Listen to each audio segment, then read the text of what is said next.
All right, folks, how's it going out there? Rooster in Tennessee, roostercb.com. And before we get into the topic of discussion here, figured I'd showcase a little gadget that I got in here a couple of weeks ago. It's a obviously vintage 24-hour clock. I don't have a lot of information on this, but I'd seen these floating around here and there on eBay. And I picked this one up at what I considered a good price. Actually, probably quite a low price. And the seller must have thought it was a fair offer. They accepted it.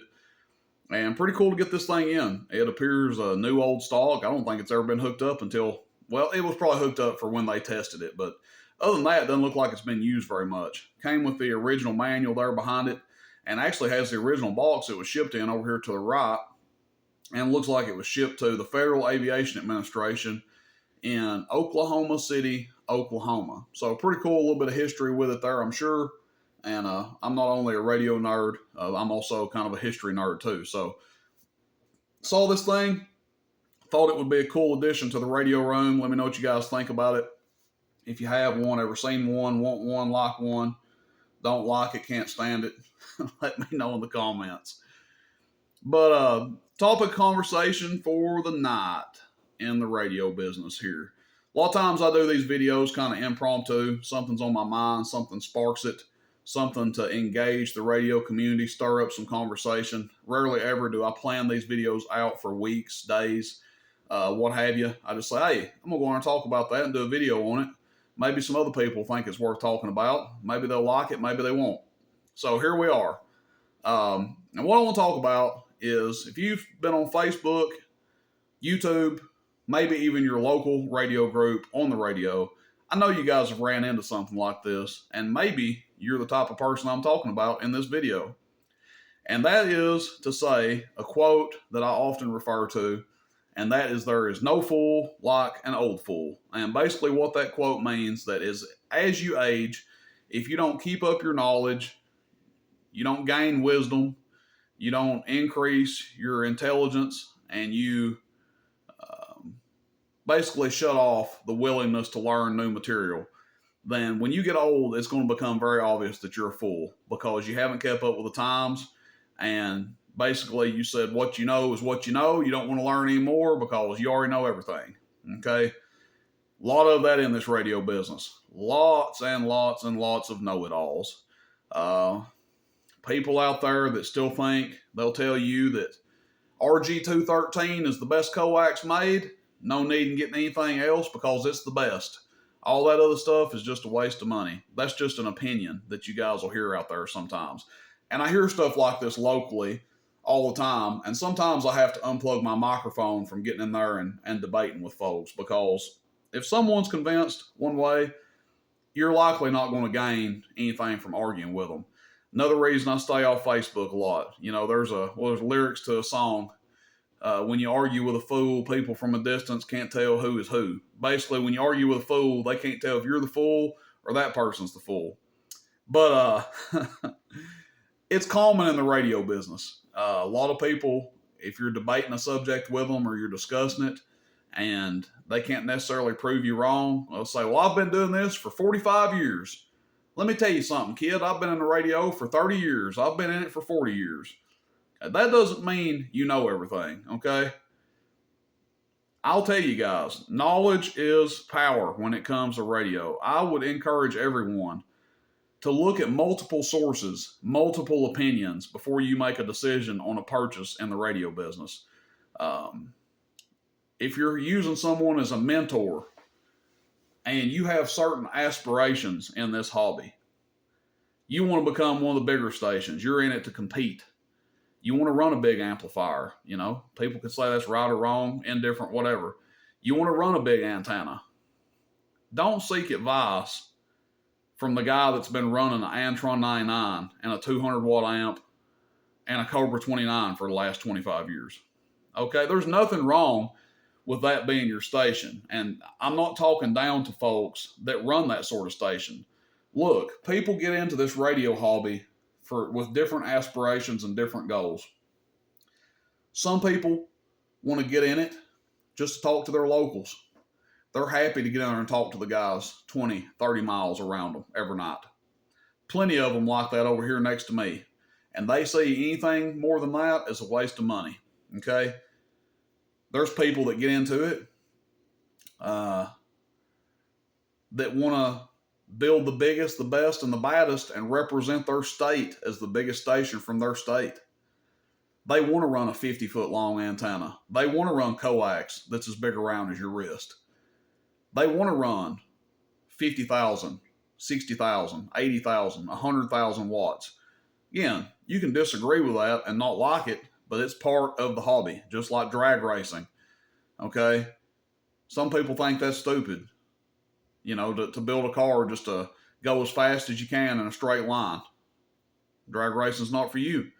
Same as the competitive aspect of radio. If that's your opinion, it's not for you. So I would encourage someone, when you find a mentor or you're looking to buy something, you're looking to get into the radio business, get multiple opinions and consider the source of your opinions. Just because someone has been doing this for 25, 35, 45 years doesn't make them the regional expert, because if they are the guy that's been running the 2-pill, the Antron 99, and let's say RG213 coax, then your ceiling is going to be lowered by what they know. You're not, and the moment you outgrow them, they're probably not going to like it. I can speak from experience. Back when I got into radio, and again, I won't mention any names or anything in this hobby, but a lot of people that I thought were experts, when I was 11, 12 years old and got into this, I found out that, within a few short years of being in the hobby, that I knew a lot of stuff that they didn't know, because I was willing to read, willing to get on the internet and explore and find other opinions. I found out that RG213 isn't the best coax, that there's a lot better out there. Learned a lot about antennas, amps, and everything else, and have tried to surround myself and become friends and acquaintances with some of the very knowledgeable people in this hobby. Okay, I will never claim to be the most knowledgeable, expert, genius. I will say I've had a lot of experience in the radio business as someone that got in it knowing nothing and having to learn as I went. Failures, whether that be coax, radios, bad advice. I've went through a lot of it, and I try to help people from running into that. Okay, you can take my advice or you cannot. There's probably people out there that can give you some better advice. But what sparked me to do this video, I was scrolling through Facebook, and one of the bigger stations in the country, he was showcasing something he was pretty proud of on his station.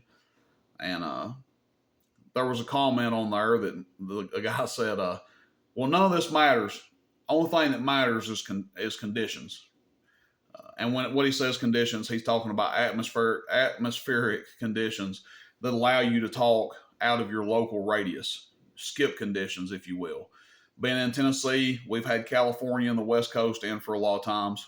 Sometimes we get the northeast corner, and sometimes we get nothing.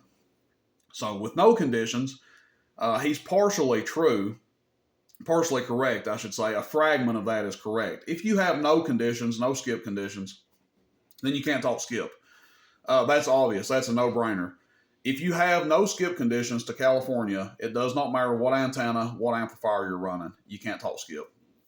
Obvious. Doesn't need to be stated. However, that being said, that's generally not the case.